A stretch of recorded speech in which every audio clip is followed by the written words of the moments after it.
Quel est ton pire souvenir en tant qu'artisan lapidaire? Mon pire souvenir, je pense, c'était une pierre que je devais pas en avoir une de rechange et que j'ai dû casser au polissage. Ça n'a pas dû arriver souvent, mais ça a dû arriver, et là, ça a dû être très frustrant. Là, je pense que j'ai dû aller dormir tout de suite pour repasser à une autre journée.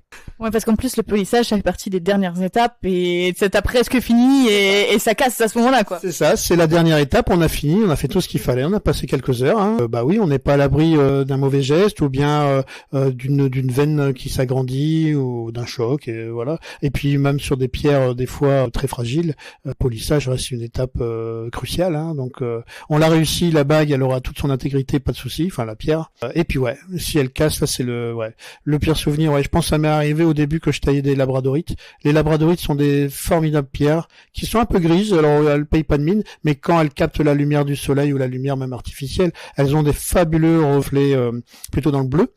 Mais par contre, elles ont des grosses veines de clivage et donc du coup de ce fait, elles peuvent se casser facilement.